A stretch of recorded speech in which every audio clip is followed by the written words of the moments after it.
All right, I want to take a look right now at our planet clump coming up on the new moon. So we'll have the sun and the moon and Mercury all in Leo, and those are all in Leo right now. But we're coming up. The new moon is, I think, tomorrow.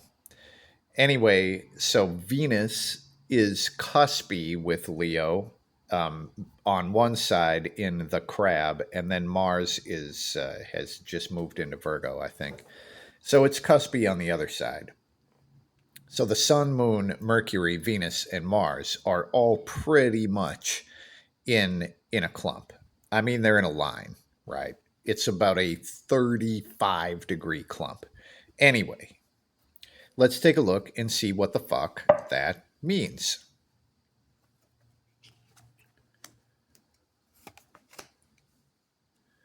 So the root card being the Ten of Pentacles and the main card being the King of Cups. Well, initially at least, these both look pretty good. So I'm going to do one on either side of this king. All right. So the root card being the Ten of Pentacles. This is basically your stability. So this is home and castle. This is inherited wealth or whatever. But this shows some sort of a nest, right? Maybe an inherited nest, but here is this financial sort of stability.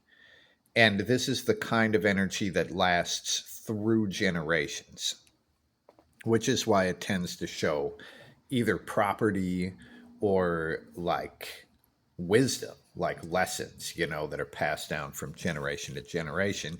Anyway, the main card is the King of Cups. And the King of Cups it shows us really tending to our emotional exchanges. And the king isn't giving emotional connections to things that are vampires or that don't give him at least that much back.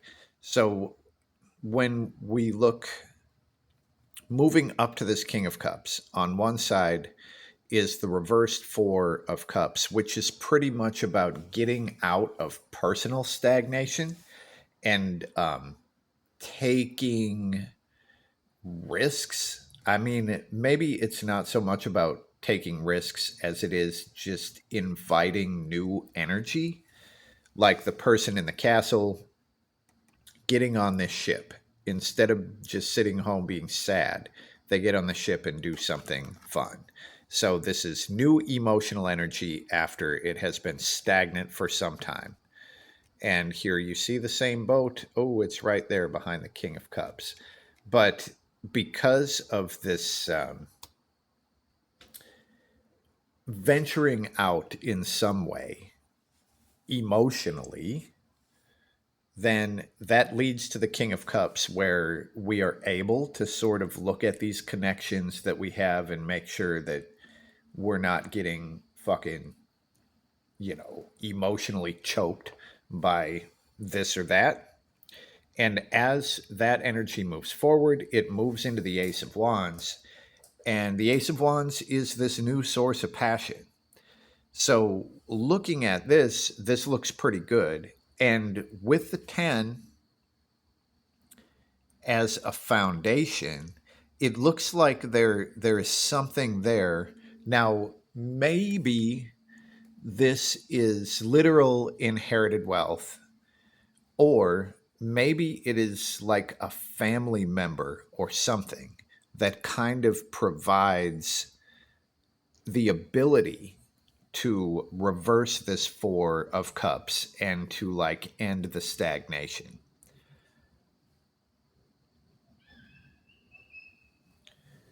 All right. Well, this looks pretty good. So for this big planet clump, this looks like it will allow us to tend to our emotional situations and sort of give room for new creative birth, like this fire energy in the Ace of Wands. Now, let's just see if we have any pitfalls here. So, is there anything to really worry about?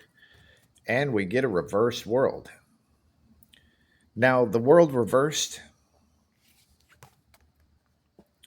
the world is the end. The world is like the completion of a level, right? The end of a chapter.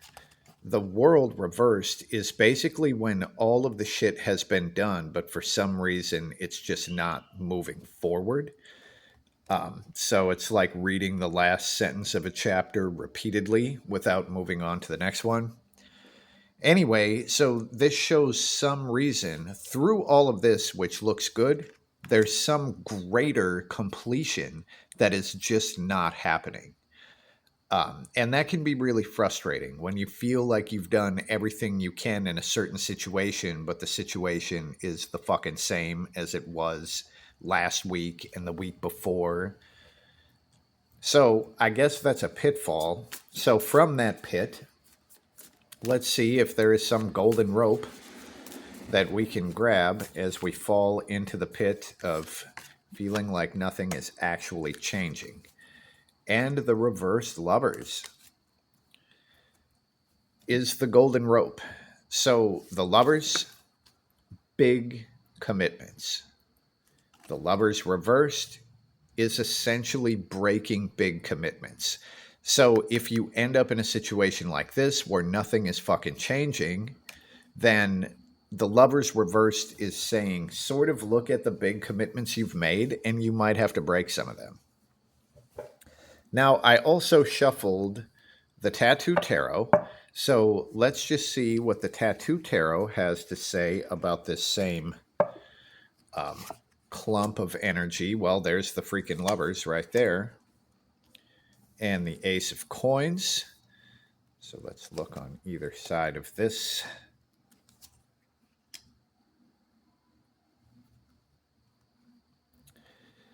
The Ace of Coins is definitely showing like new financial opportunity. Now we have the lovers in the middle of the 6 and the 8 of cups. So back here, this is feeling a certain way about something that happened in the past. And a lot of times, the way we feel about those things, and this is emotional, right, are not based on any sort of logic or reason. And it might be time to re examine, again, dealing with the commitments in the lovers, but re examining the emotional state that caused the commitment, or like it's feeling a certain way about something that might be bullshit. And then as it moves forward, on the other side, we have the Eight of Cups. Now, I am curious to see, or to remember, I guess, how the Eight of Cups shows up in the Deviant Moon, because as I look at this Eight of Cups, oh yeah, there we go. So this is the Deviant Moon Eight of Cups, and it basically shows just letting go of old emotional crap. And here's the Eight of Cups here, and I'm going to read it the same way because as I look at this card, it isn't necessarily screaming anything at me. So we've got the probably false emotional connection, or the emotional energy tied to something in the past that is probably not accurate, right? Um, Here, again, we have the commitment in the lovers, and on the other side is just letting go of old emotional crap. So this looks like there is a financial opportunity if we're able to cleanse past emotional connections and then look at what we have committed to. After you sort of examine which emotional connections and commitments you've made, um, which ones are bullshit, right? And if you can parse that out, then we do have an opportunity here, which kind of reflects off of, in the Deviant Moon, it had the Ace of Wands. So this is a new source of passion and creativity. And in the Tattoo Tarot, it also shows it as being a financial opportunity as well. I'm just going to look through here and try to find my Ace of Wands. Where'd it go? Oh, it's over here. Right. Okay. Yeah. Ace of Wands. So here, Ace of Coins, fundamental new opportunity, and Ace of Wands, a fundamental new source of inspiration, creation, all of that good stuff. So examine your commitments and try to make sure that you don't have any bullshit emotional connections that are keeping you in commitments past the time to be in them. So, anyway, that is what we have for now, and peace.